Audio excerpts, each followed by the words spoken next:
Welcome to another Gamma Partner Artist Feature interview. Today we speak with Waxbones.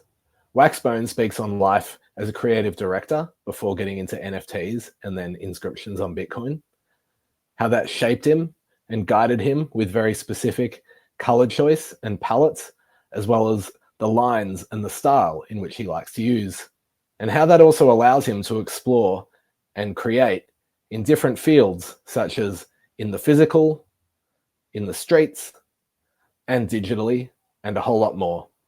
I think you're going to enjoy this conversation. All right, I'm excited for this one. We have the man Waxbones, or Cal. You can let me know what you prefer me to call you as we have a chat. But Waxbones is an artist that I was a big fan of long before he was a Gamma Partner artist. So super honored that he works with us at Gamma. His first foray was with us was creating art for Art Basel for Inscribing Miami, which was almost a year ago now, which is pretty wild. But enough from me. Waxbones, or Cal, again, tell me what to call you. Tell your story. You can go all the way back from when you were a little Waxbones up until this point in time. Start the story wherever you want, but how you got into art right up until creating NFTs, now inscriptions on Bitcoin, and welcome. Thank you, mate. Thanks for having me. I'm excited to chat and to catch up with you. It's been a little while since we've seen each other, and quite a year since Miami. Seems wild. I tell you what, I could do with some of that heat right now. I could imagine with the British winter kicking in. Yeah, it's getting cold. But yeah, so where to start? So I guess art and illustration and stuff has always been a part of my life.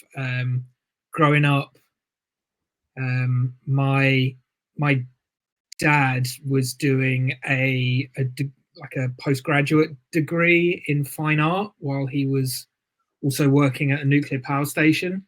So he like art was always around us, and when we'd go on holiday, we'd always go to a gallery, and so it was always something I was interested in. And when I was a kid, I was more interested in like animation and like old Mickey Mouse cartoons and in Nickelodeon and things like that.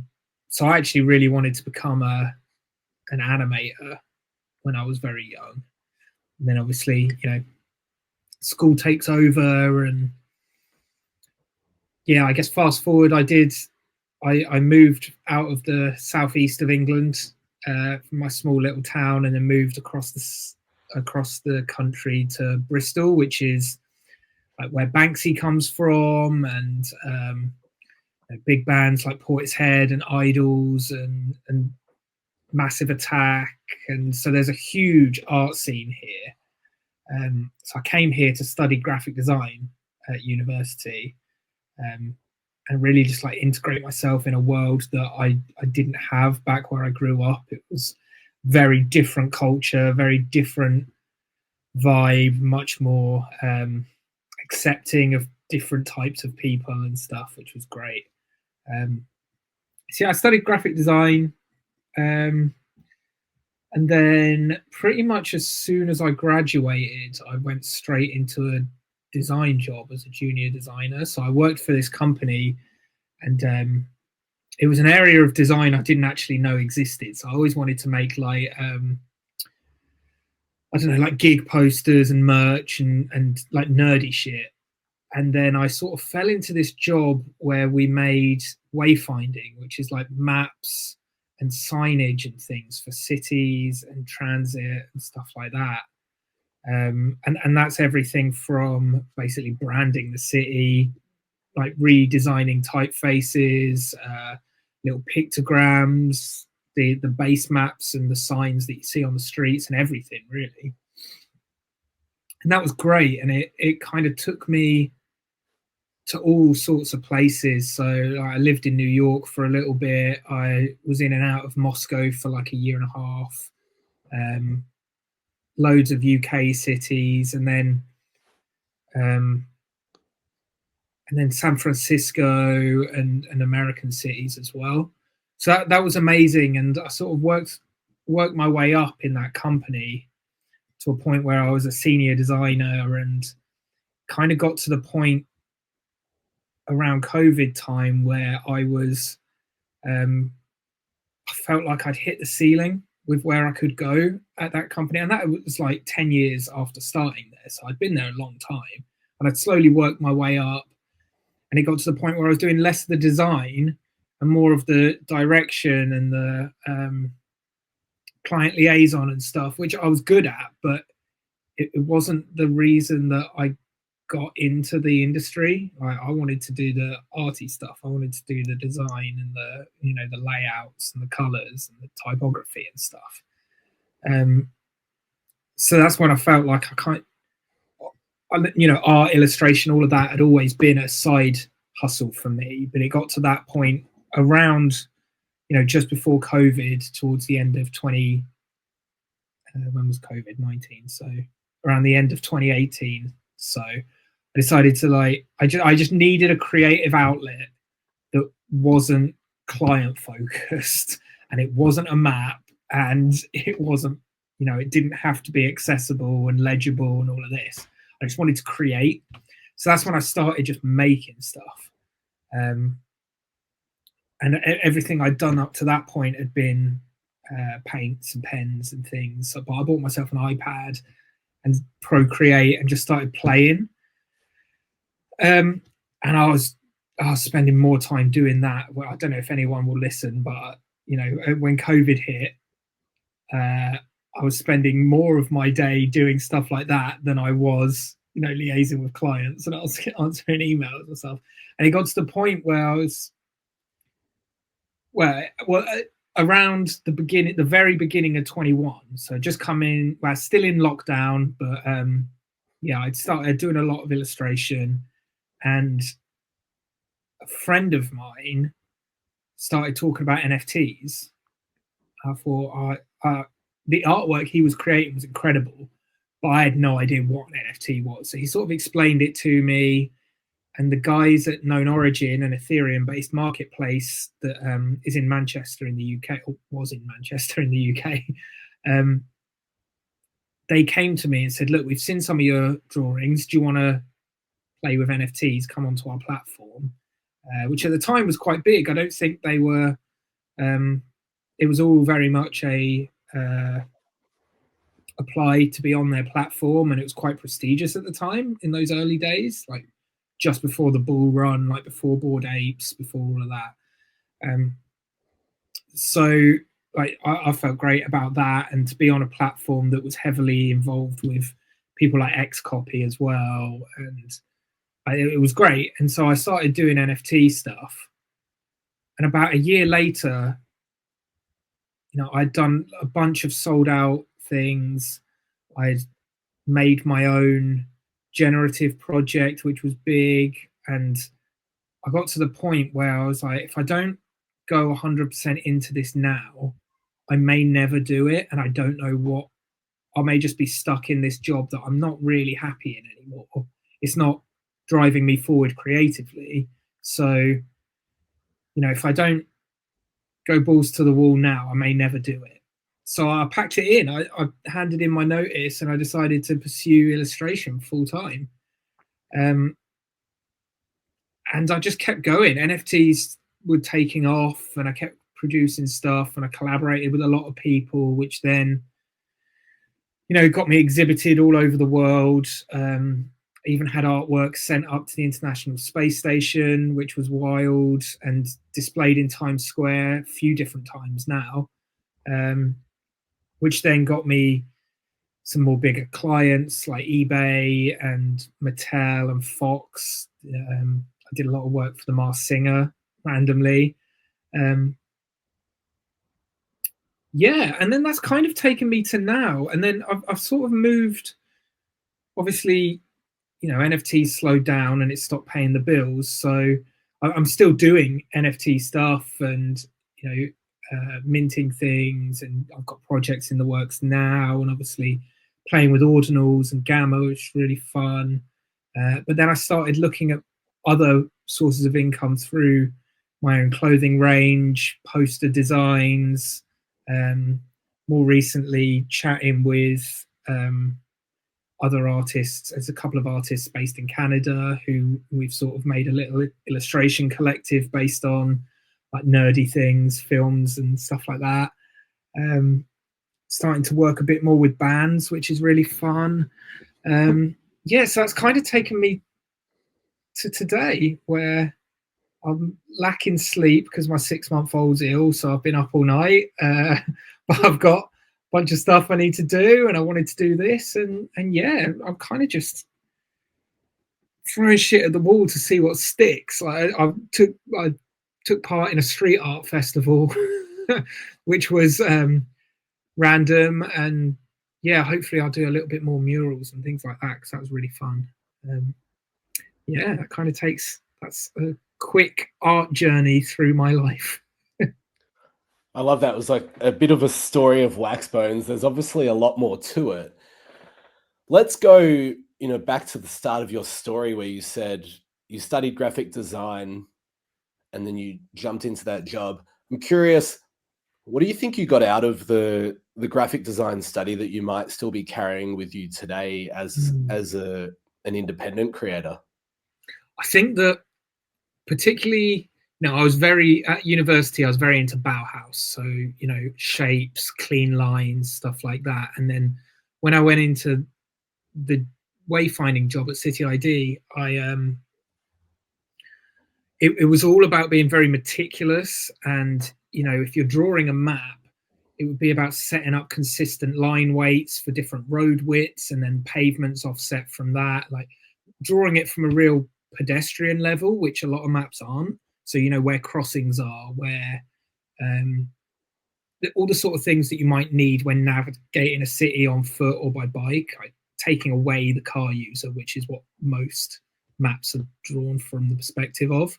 And that like real fine detail and the consistency and stuff like that is something that has definitely influenced all of my work. My art style is very heavily based on consistent line weights, limited colors, blocks of color as opposed to gradients, things like that.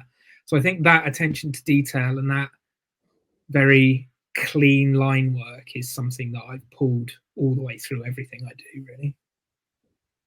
You can certainly tell that if people have a look at your art, and we will look at it in a bit more detail afterwards. I'm curious about that job and the design job, and you referred to it then with the maps.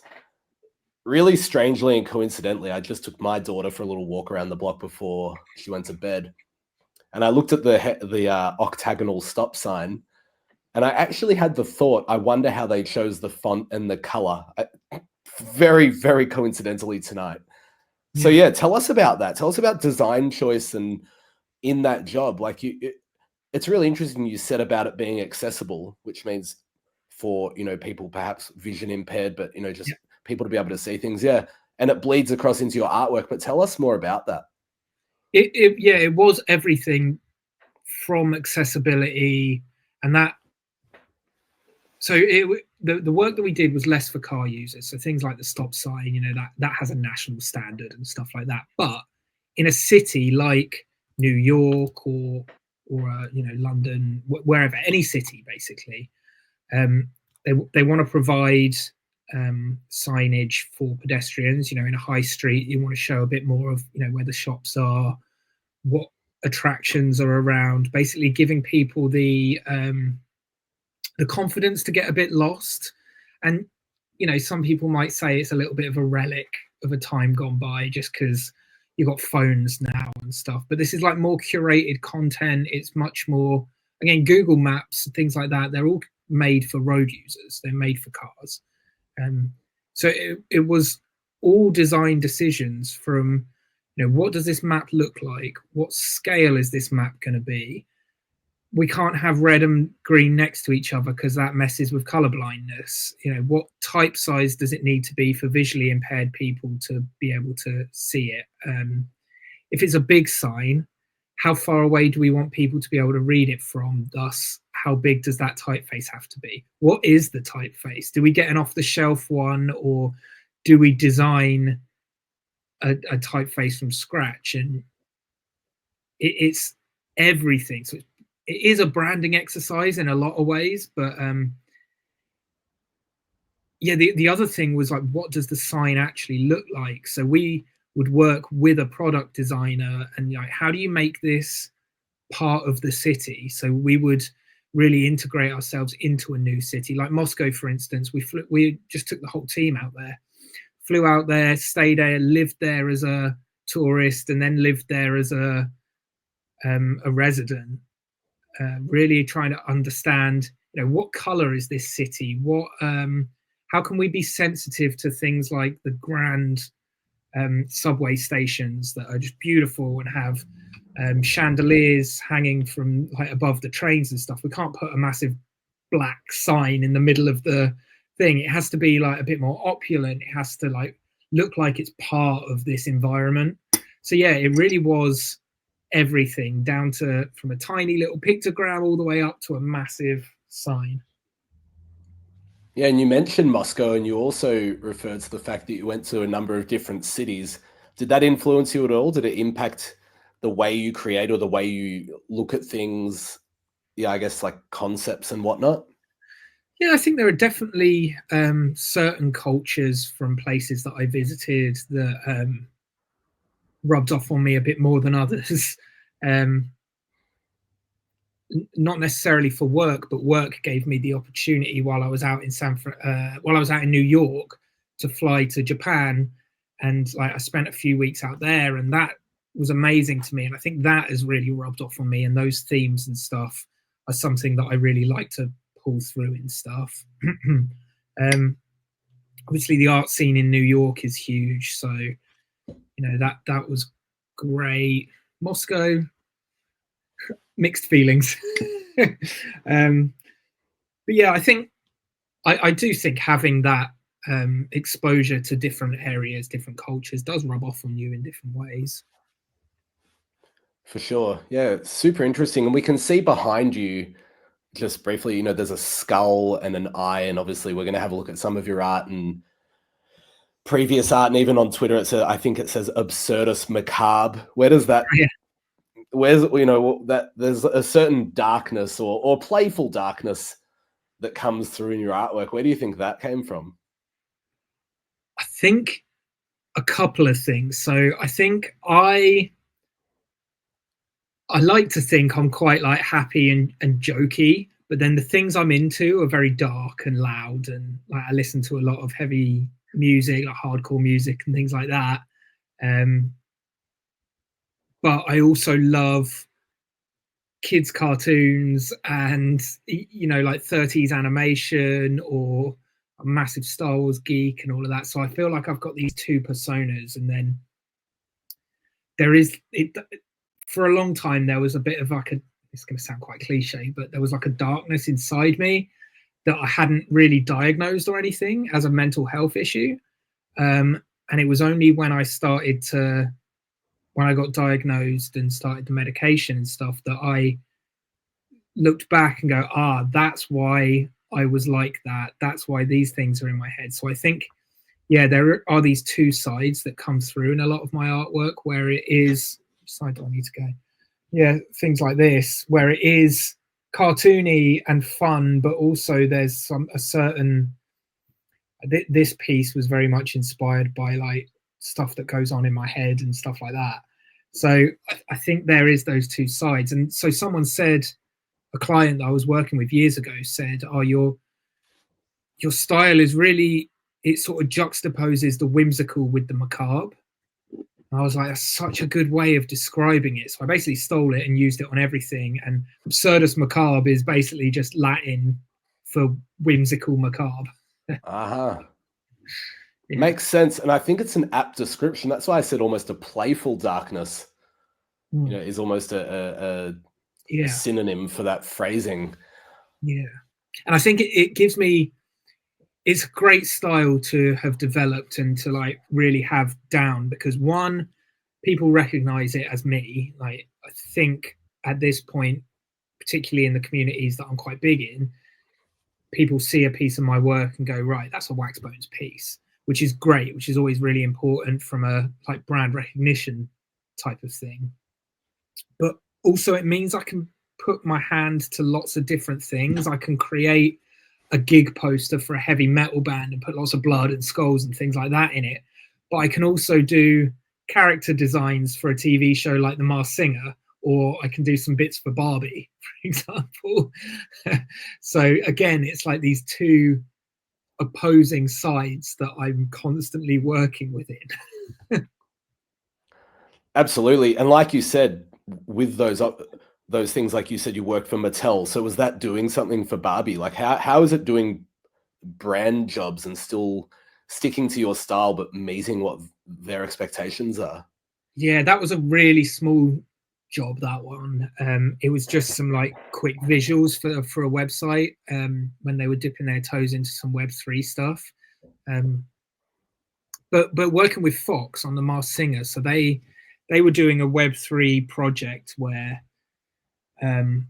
what they wanted was a generative NFT for each of the costumes, and then each week people could engage with it and vote on who they think was going to be voted out, and then that would change their, if they got it right, that would change their NFT, and they could then buy sunglasses to add onto it and things like that. And it was really fun. But working with a TV show that goes out live every week was kind of wild, because I didn't design the costumes, obviously, but the costumes didn't exist when I started working on the project. All they had were the sketches from the costume designer.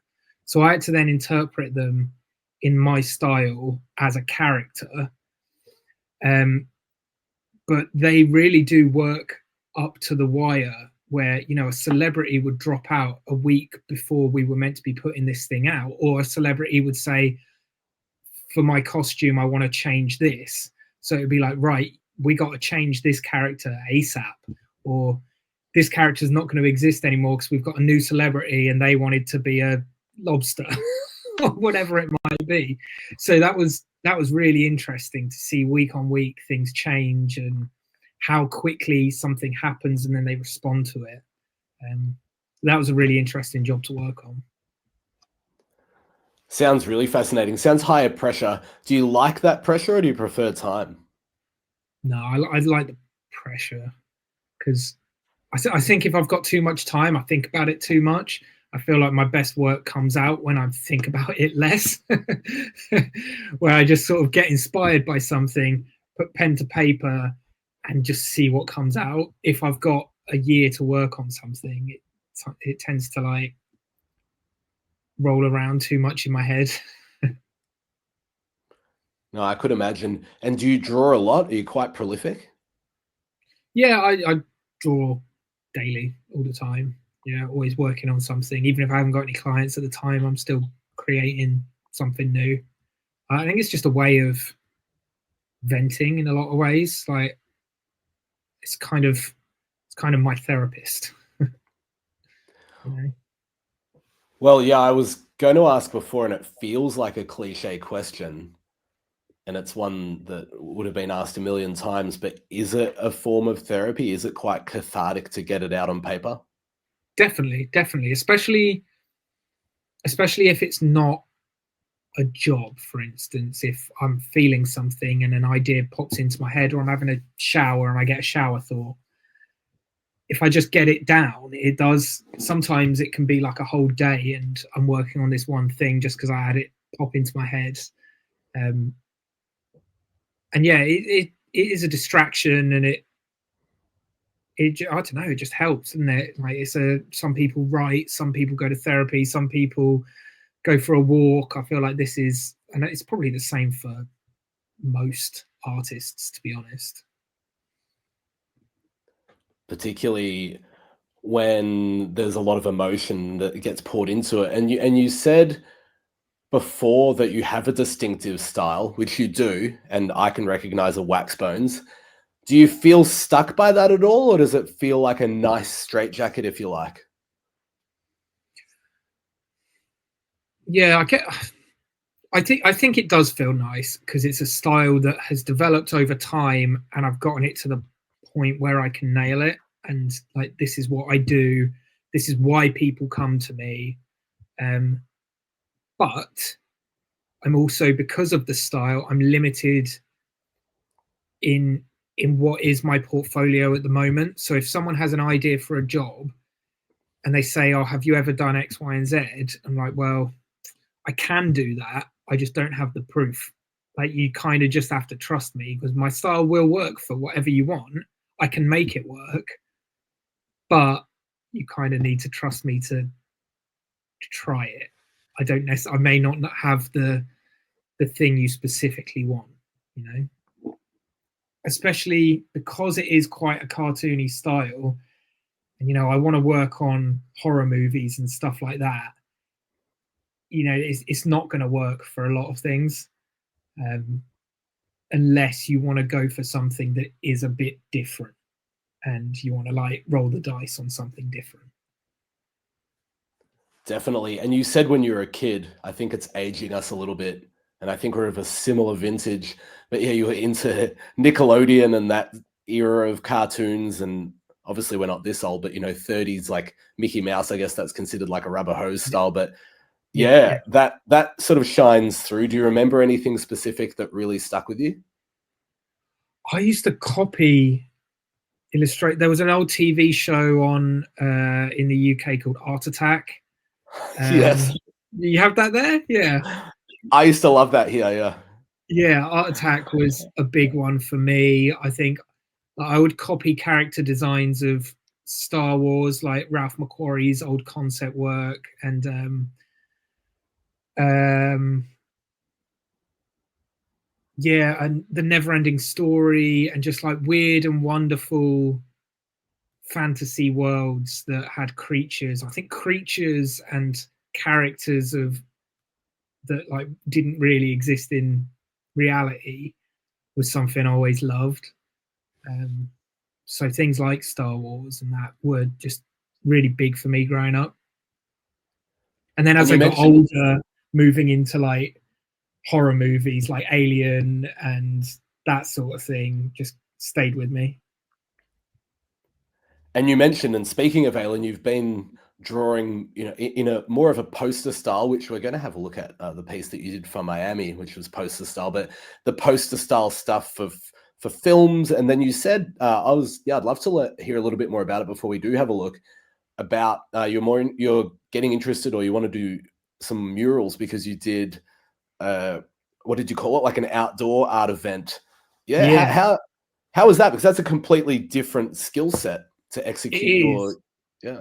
Yeah. So there's a festival that happens in Bristol, and because Banksy came from here, Bristol's always had this big street art scene,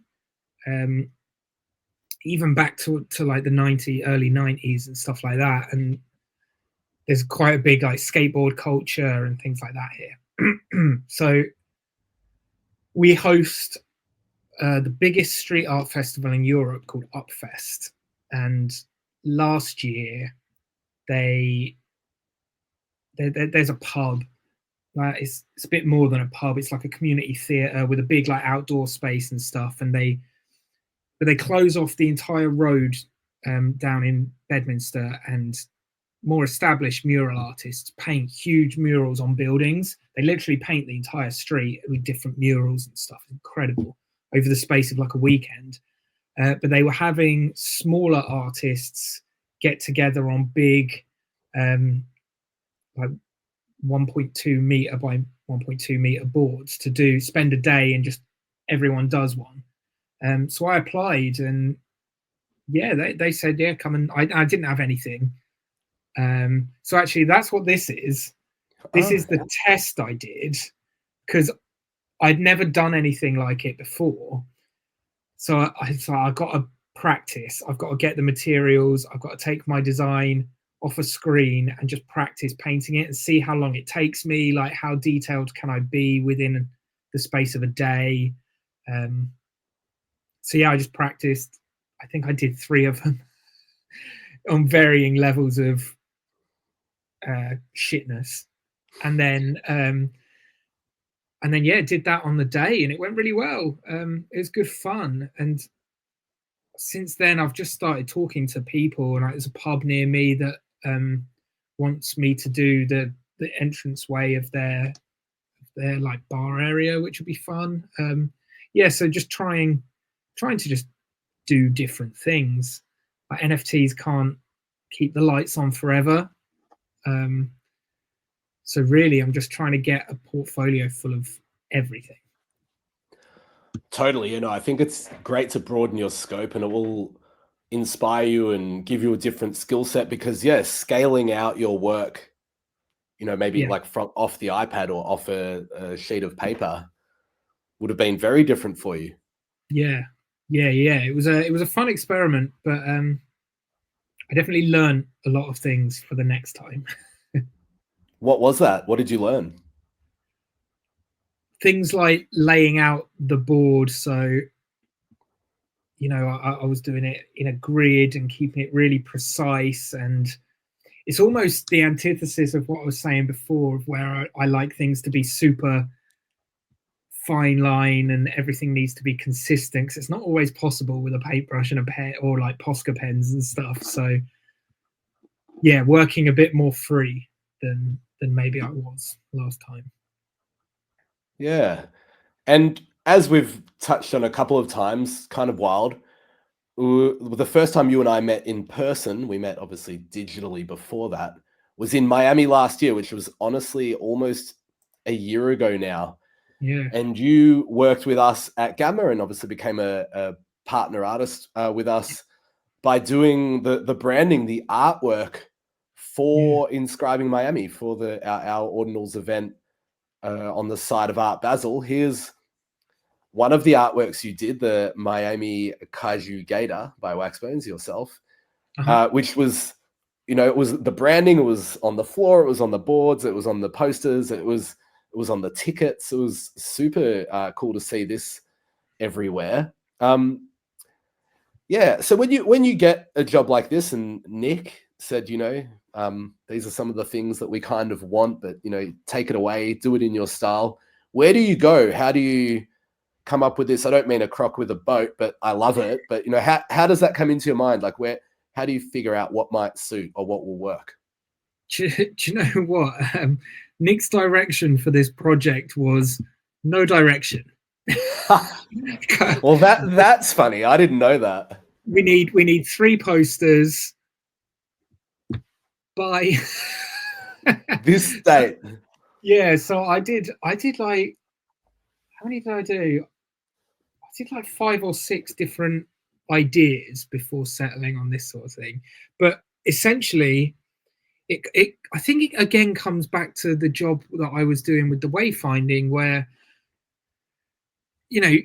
what we would do, we would walk the city and we would try and understand the city and get a sense of its vibe and research it and try and find hidden meaning in things and stuff. And I think particularly with this, I did the same thing, where it's like, right, Miami, it's a great place. Like, what's it famous for? Does it have any weird creatures, or like what food is it famous for? And so I did a lot of research. And I said croc, I meant alligator, because there's alligators in Miami. We have crocs here, but continue. Yeah. So then finding out about the gators, and and I knew that it was happening at a hotel that was on the beachfront pretty much. So I was kind of just gathering all of this resource and trying to understand, what can I create out of this? I remember one of the designs I did was a roller skate with a palm tree coming out of it. I think I drew an ibis, which I believe is the bird of Miami. I can't remember now, but there was a reason I drew it. But more in like an Art Deco background style. And then obviously thinking about adding some more Waxbonesy flares, like eyeballs and things like that. And then this sort of came about. I was looking at pictures of Miami because I'd never been. And, they had the amazing yachts and stuff like that. And that's when I thought, well, what if we had like a Godzilla or something? And that's when this piece came up. But we needed 3 of them. I didn't want it to be, a pink version, a red version, a blue version. I really wanted them to be like a set. So that's when I did the surfboard being grabbed by an octopus tentacle. Yeah, and the stone crab. Thing. Yeah, and then the stone crab being the state dish or something. I don't know. I can't remember. Grabbing the, what was the crab grabbing? I can't remember now. I'd have to go and find it. Yeah, I've got some of your other words to look at, but I didn't pull that one up. It was like a yacht. Yeah. They were all sea transportation, I believe. I can't remember now. And what about the color choice? You said when you were doing a lot of the design work, there's colors that do work and colors that don't work, and you pick certain colors. Yeah. Yeah. Do you think about color theory? Yeah, definitely. This one was all about that art deco, like Miami Vice, 80s pastels and things like that. But what I like to do is have a very consistent color palette. So these three all borrow colors from each other. So the other poster uses the same green as the gator there for the background square. So I like them to all feel like they're part of a set. This one was less about color theory, but there have been times where, you know, I want this to feel more angry, so we use a lot of red, or a lot of the time. You got it. Oh, it was a sailboat. Yeah, knew it was something. But that, and you were talking about the color sharing as well. Yeah, so that pink is taken from the background of the previous piece. Yeah, the boat is using the same blues. The other one I think had a purple and blue tentacle, so the same purple here, and then the blue with then the green from the gator as the background. So there was a cohesion across all three. Yeah, definitely. And I like to limit the amount of colors. So if you look, the light highlight on the crab's claw is the same color as the background border, and also the same color as the sails.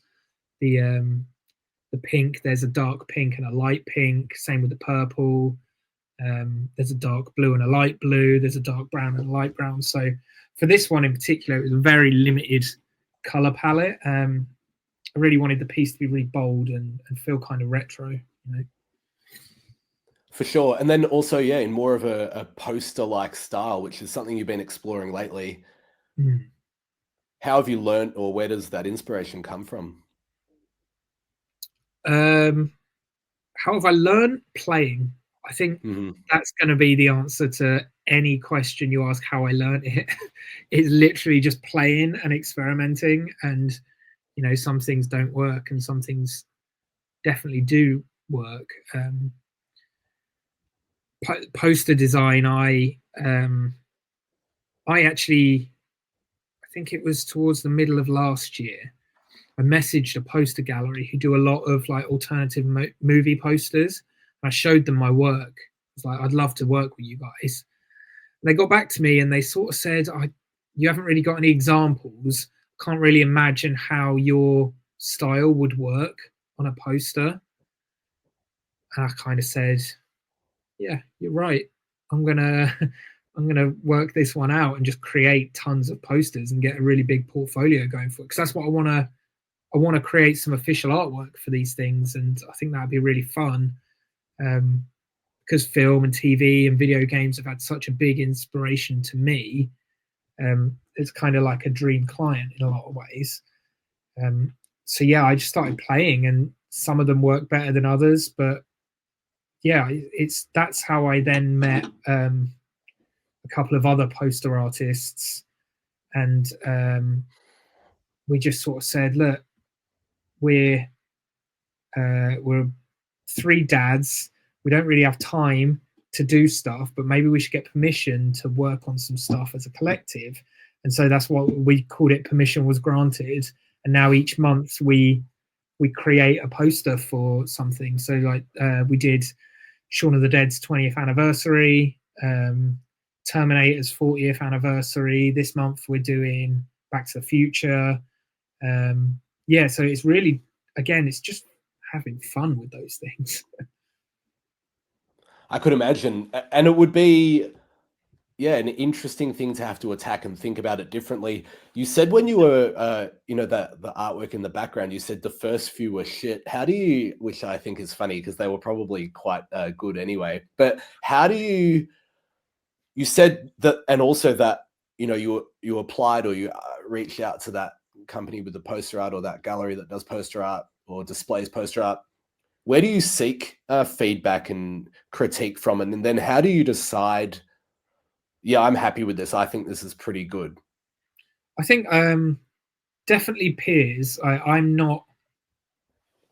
I don't think any person is the best at anything. So I think it is great to be able to surround yourself with people who are better than you or who are more established than you, which is kind of what I'm doing in particular for this poster thing. It's what I did when I first started with NFTs, which then, you know, I became great friends with people even to this day that we still like throw art back and forth. And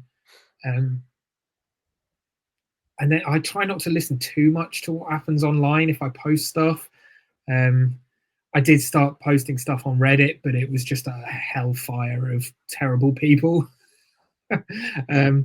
So yeah, peers I think is generally where I go to for advice on things. And then I've critiqued and worked on stuff as like a senior designer for a number of years, so I know what to look out for, and I know, you know, grids and balance and things like that. So I've come at things quite well in terms of like, I know how this needs to be laid out. And a lot of times people will you know, people don't want to critique you too much, so you do have to kind of be harsh on yourself. But there are loads of pieces that I just couldn't work out. I'd started and I had the idea in my head, but then when it came to putting it down on the screen, it just didn't work and I couldn't work out what it is. So then you just left it. I've got so many half-finished pieces just because the idea just didn't, it wasn't like fleshed out properly in my mind. I maybe jumped at it too soon. And, you know, there are some pieces that I've had sat there for a year and then gone back to it and all of a sudden it clicks and created something new. Then there are other pieces that just flowed out of me. Yeah, it's interesting that sometimes they sit there, you need to have a rest from them and you come back to them with fresh eyes and then you nail it. Yeah. Where, you know, I'm not saying that you did that with this piece, but, you know, so you're creating Year of the Vulture, which was your, I guess, even though you'd created with Gamma before, it was technically your Genesis prints drop or on-chain editions drop. You know, like, so talk us through this piece through that lens. Like, you wanted to create something. How were you? How did you go? Yeah, this is it. This is what I'm going to put on chain on Bitcoin. This is what I'm going to put out to the public. What's that process like?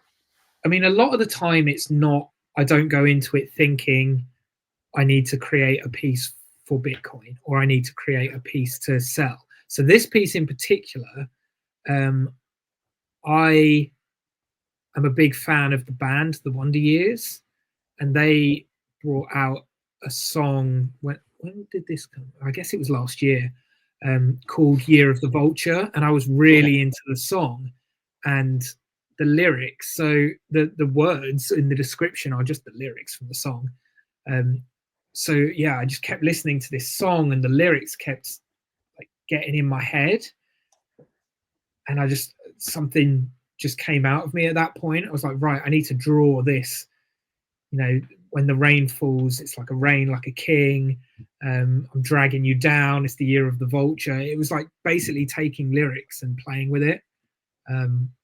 So yeah, this one was entirely by accident, and one of those ones where I'm probably listening to the song while I was in the shower, and then was a lot of my stuff starts in the shower. It's weird. Yeah. I was just like, right, I need to sketch something. I've got this idea in my head. So then I started sketching. A day later, I've created something.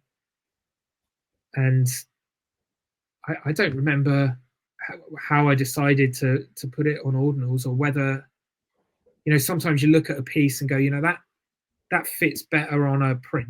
I need to create some prints of this, or I can just upload this to Instagram. But this one in particular felt like, right, this is interesting. It definitely represents my style, my colors.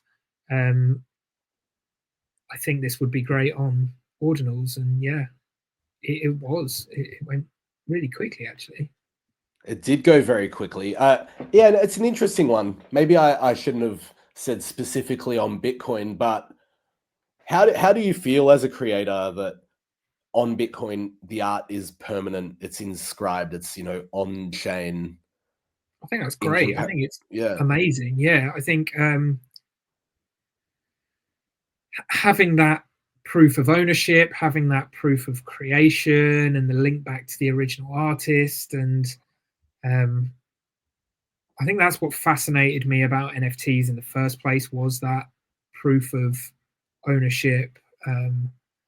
At the very beginning, the idea that that you could earn royalties in perpetuity was fascinating and amazing, and kind of set NFTs apart from other art world things. Obviously, that's just been ripped away from us pretty much. But yeah, that permanence and that authenticity and that ability to resell, it's just fun, isn't it? Obviously, when you're getting into spending hundreds and hundreds of pounds, it becomes a lot more serious. But there are times when it has just been fun and about the art, and I think that, yeah, that's great. And because Bitcoin is different to other blockchains like Ethereum and stuff, it is, it wasn't created for art, it was created for money. So I really like that the community that has come to Bitcoin is so heavily focused on it being about the art, and that's it. There's no, I've seen it less so on Bitcoin than on other blockchains, where it's like, I've bought this piece of art and I own this piece of art. I don't expect much else from that artist right now. Yeah. It's so important. I agree. I think because, well, at least for me, and I own art from different chains, I'm definitely Bitcoin first. But when you buy a piece of art on Bitcoin, it's almost the most tangible digital ownership that there is. You really do own the artwork. You don't just own something that's pointing elsewhere, which is, it's fine and it exists. But yeah, it's a different mentality. And something which was super fun and you're a part of, and you put it on chain, but it was also then put out into the physical world as a card in a deck of cards, which is super ephemeral. My son loves this card, by the way. Let's take a look at it. The Jack of Diamonds. Must have been fun to create this. Oh yeah, I love creating this. Yeah, that was a really cool project. Obviously, I really like physical stuff and linking it to on-chain stuff. So I did a lot of, like, when I first started, t-shirts where you'd buy the NFT and I would send you a t-shirt with the design on it. So like, to be able to create a card was really fun. And this, again, approaching this, I just did a lot of research, started looking at the meaning behind cards, what is the Jack of Diamonds, and I came across, like, who is the Jack of Diamonds? And obviously in lots of different cultures, it means different things. I came across one thing where it was like, in the English and French decks, apparently, according to this source, the Jack of Diamonds represents Hector, who was a Trojan. It was a Greek soldier who fought Achilles. No, sorry, other way around. Yeah, Achilles killed Hector, so he was a Trojan. It was all to do with the story of the Trojan Empire and the Trojan horse and stuff. So that's where I started with this piece, and so this represents Achilles finally killing the warrior, the Trojan warrior Hector. Yeah, That's really cool. Yeah, and well, I suppose you kind of alluded to that. Hold on, I'm just going to scroll down. Yeah, alluded to that in the description. But yeah, fascinating to hear the research behind it. Obviously, this is called Jack of Diamonds, but talking about descriptions, and you said before, you use the song lyrics and things. Is naming art and descriptions something that you take seriously, something that's throwaway for you, somewhere in between? No, I take it really seriously. I feel like all my pieces need to have a story, but they also, I like to leave it a little bit open to interpretation, which is why my descriptions are never what I just said about the piece. Yeah.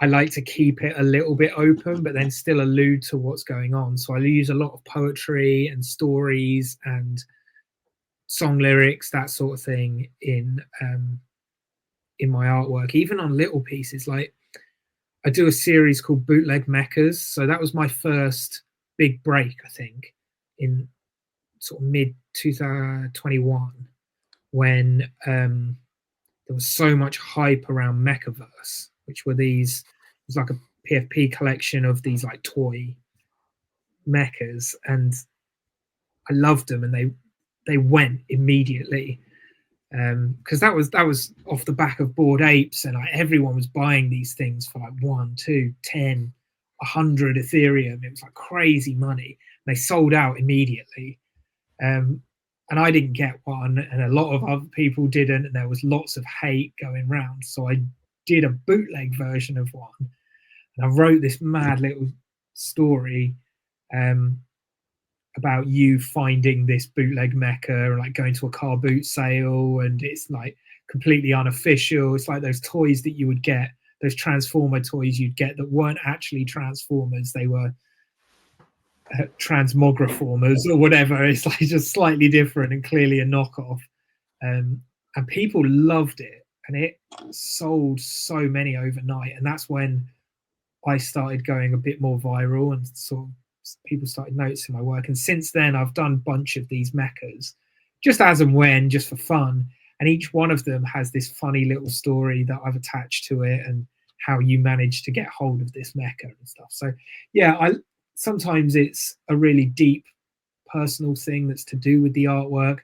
Other times it's just a stupid little story I've come up with. But yeah, I think particularly through NFTs, where a description and a name is all stored within the metadata and stuff, I think it's really important to have something compelling to look back on. It is part of the piece in a lot of ways. I completely agree. It seems storytelling is quite important to you and flows into your work. Yeah, definitely. I think when I did Prometheus Lab, which was my generative collection, I didn't want it to be a random drop, randomized traits, because that was what, and bear in mind we're talking about PFP collections from 2021, 2022. So it basically all followed the Bored Ape formula, where you'd hit mint, it would reveal a randomized thing. I didn't want to do it that way. I wanted to put you in control of it. And I wanted there to be a reason you were creating this PFP or this artwork.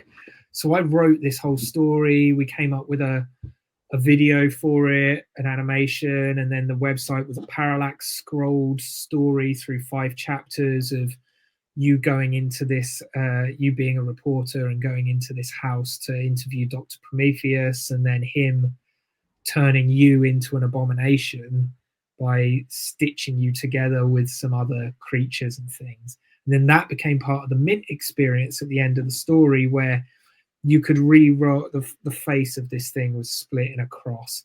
You could re-roll each section of the PFP, and I'd drawn hundreds of different bottom parts, different side parts, different bodies, different backgrounds. But you could re-roll it like a slot machine, each one. But the story really gave you a reason. If you're willing, like, you didn't have to engage with the story, you could have gone straight into the mint process, but if you're willing to engage with that story, it put you in the driver's seat and gave you a reason for doing this. And I think that really set the project. Even now, I think it's something that you don't see at all. I can't name another project that did it quite like we did it. Yeah, I think it just came about at the wrong time. It was all, it's all about timing when it comes to NFTs, and a little bit of luck. And then we got botted, like there were so many bots creating stuff, which then, part of it was that I wanted you to be able to have your PFP that you wanted, no matter if someone else has already got it. It's like what you wanted to create. There was a bit of gambling, like, do I hit re-roll again, or because I might never be able to get that top bit again, do I mint it now? And the problem was that the bots came through and just minted 100 of exactly the same thing, which then skewed the collection. And then at that point you get people fudding your project, which then people dump on it and stuff like that. So yeah, it was kind of brutal, but the project itself I think still holds up, and I'd love to go back to it at some point and continue the story, because I had written, I have ideas for like a next chapter, and yeah, it would be really cool. It's not really the time. I don't think it's not the time yet. There will come a time, I think. And it does sound really fascinating, and I love that. I don't even want to call it gamification, because that's a bit of a cliche term these days, but personalization, but like experience as well, I think really adds to it. Yeah. So we don't need to talk about where it was burnt from. It's irrelevant, but you brought a piece from ETH to Bitcoin. And there was a little bit of dev magic by one of our engineers, Jack, to help you out. Yeah. So I think let's have a look before we pull it up. Yeah, there were 22 frames for ceaseless. Do you know what's cool? Introspection. Just going back to your question earlier about why Bitcoin. Oh yeah. Why ordinals? I think because it is really expensive to inscribe stuff, particularly if you're not like, you'll see a lot of pixel art and stuff, and I think that is purely because you can keep the file size really low. It is, and it doesn't cost you that much to inscribe. So if you've got something that's really detailed, like what I was working on and a lot of my pieces, I think as a collector, seeing that artist has that much faith in their work that they are willing to inscribe for such a high cost, I think that does put a lot more meaning and a lot of value into a piece, because you could mint it. You could do lazy minting on OpenSea and it wouldn't cost the artist anything. But if someone has really thought about ordinals, made that decision to spend their own money to inscribe it on the blockchain forever, I think that is huge. And I think that's why the piece that we're about to talk about was huge for me. And then taking it from, because it was already minted, it was on Ethereum, but I changed my mind and thought there's a different approach I want to take to this. Yeah, and I think that's really well said, by the way. I think it's like showing the intention, the care, the desire to like preserve it on Bitcoin and pay up to do it. Yeah. It shows conviction in your own capability and your own self as an artist. Yeah, so ceaseless introspection, 22 frames, which created a GIF, and then it's pronounced GIF. I don't know. I don't understand people who call it GIF. Jack, one of our devs, spun up the code to then pull all the frames together to then create an inscription of the animated GIF. Before we look at it, it's a vastly different process for you as a creator to just create, and not saying that that's simple at all, but just like a still, an original, but 22 frames where the difference, and you hand drew each one, the difference is so subtle to create this flowing piece. How do you do it? That was, again, so just going back to talking about how when I stop thinking, I create some of my best work. Yeah, we'll pull up the frames while you talk us through it. Yeah, so that piece really came from I had major creative block. I just did not know what to do. I had no ideas. I felt like I'd lost something. And I kept thinking in my head, like, why is my brain not creating stuff? And so that's when I came up with the idea of this machine that takes, you know, what I'm feeling in my heart, what I'm feeling in my brain. There's this dark cloud hanging over me. How can I like squeeze out an idea, like juice my brain for an idea? So that's where the piece came from. And my animation style, I knew that it needed to be animated. I wanted it to be this constant cycle of coming up with an idea, can't come up with an idea, spitting out a project, coming up with an idea, can't come out, and just constantly going. So when I animate, I do it frame by frame, like old school way. I don't use After Effects or anything like that.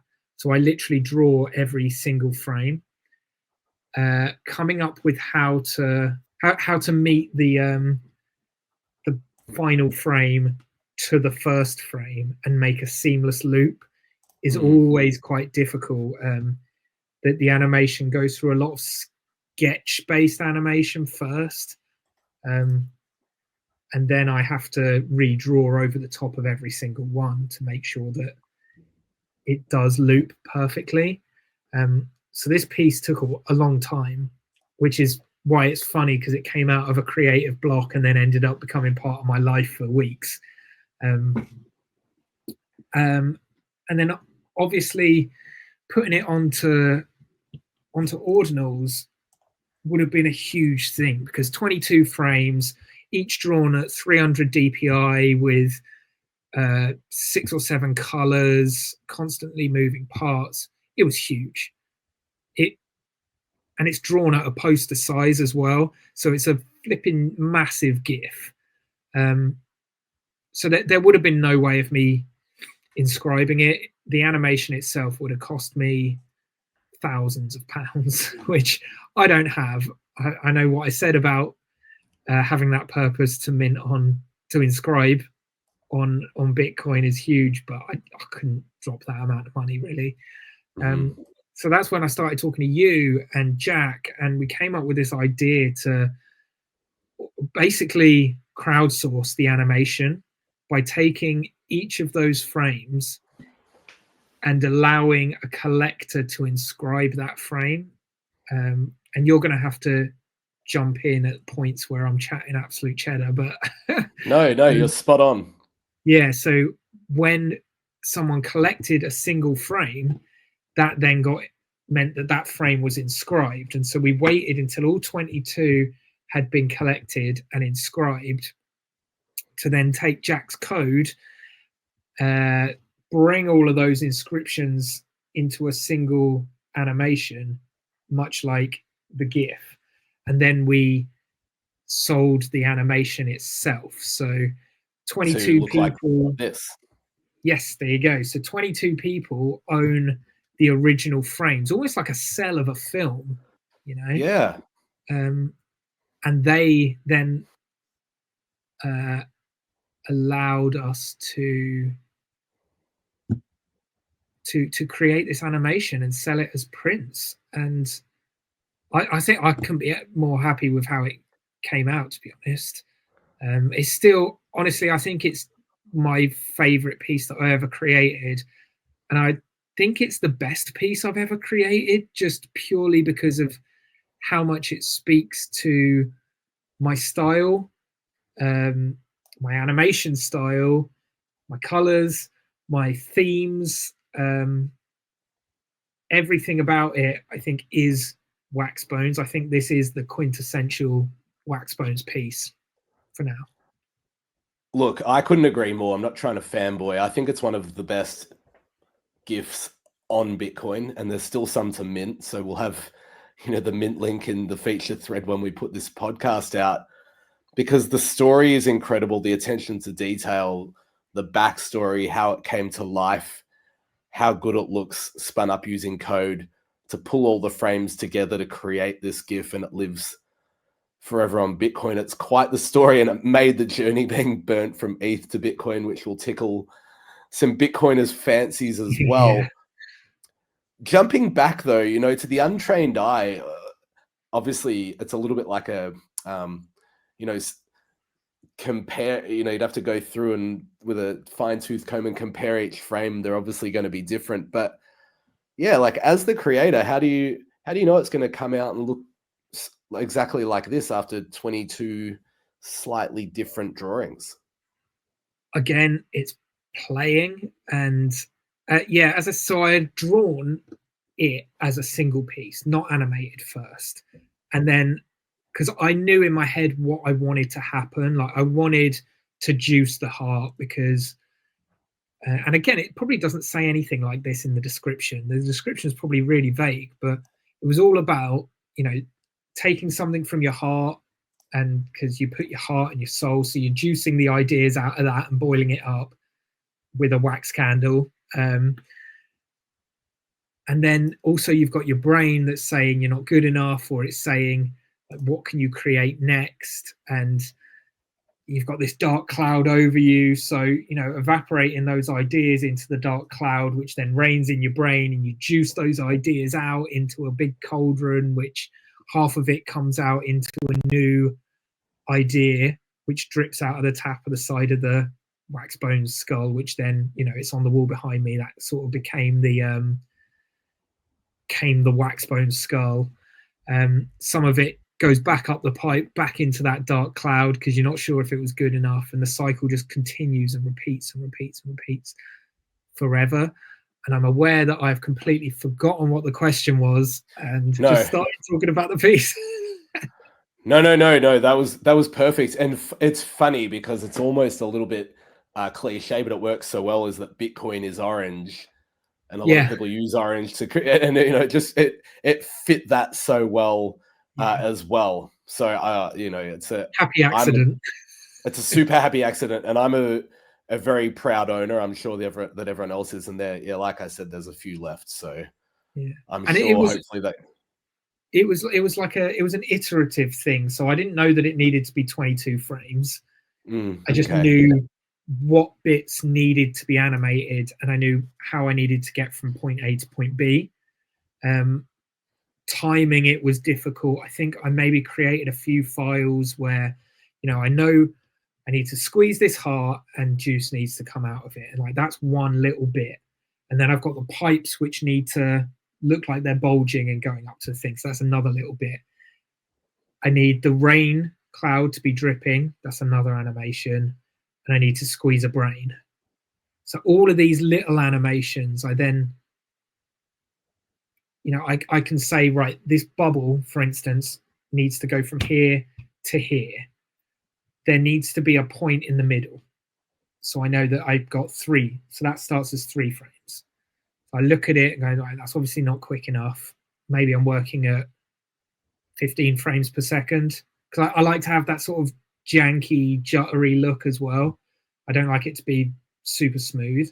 So if I've got those 3 frames, I can then go, right, now I need to draw the bit between those frames. So now I've got 5 frames, which then makes it look a little bit smoother, not smooth enough. And also I need to loop it back. So then I'm sort of working out how it can do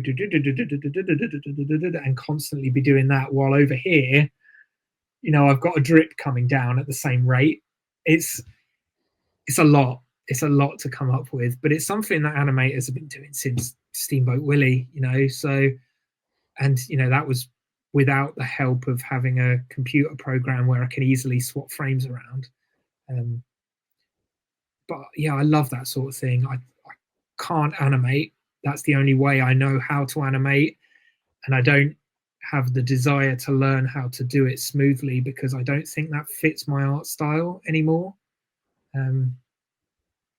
So that was a big piece, that one, and the fact that it came from no ideas is really the reason that one means so much to me. And I've done prints of it that use augmented reality, literal prints, not ordinals prints.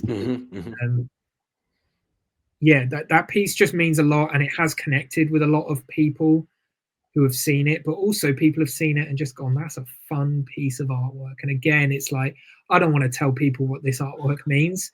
If you have a meaning for it, that's cool. You inscribe your own meaning onto it. If you don't, and you just like the pictures and think it's a silly thing, that's also really cool with me as well. Yeah, I think that that's really elegantly put. You can connect with it on a really emotional level. You might want to know the backstory, or you might just say, that's cool. That's a cool Yeah. piece of art, and I like that art. And who's to judge what's the right way? There's something for everybody. Yeah.